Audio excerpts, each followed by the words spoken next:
বিশ্বনবী বললেন, নামাজের চেয়েও বড়, রোজার চেয়েও বড়, যাকাতের চেয়েও বড়, সাদাকার চেয়েও বড় একটা ইবাদত আছে, আমি কি তোমাদের বলবো না? সাহাবারা বললেন, ইয়া রাসূলুল্লাহ, বালা, অবশ্যই বলবেন, সেটা কি? বিশ্বনবী বললেন, ইসলাহু যাতিল বাইন। দুইজন যখন ঝগড়া লেগেছে, তোমার দুই ভাই যখন ঝগড়া লেগেছে, এই দুইজনের মধ্যে বিরোধ মিটিয়ে মীমাংসা করে দেয়া হচ্ছে সবচাইতে সেরা কাজ।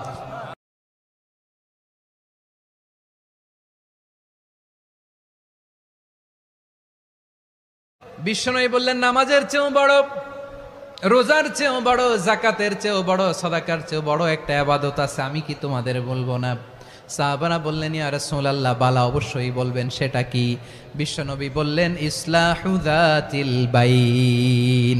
দুইজন যখন ঝগড়া লেগেছে, তোমার দুই ভাই যখন ঝগড়া লেগেছে, এই দুইজনের মধ্যে বিরোধ মিটিয়ে মীমাংসা করে দেয়া হচ্ছে সবচাইতে সেরা কাজ।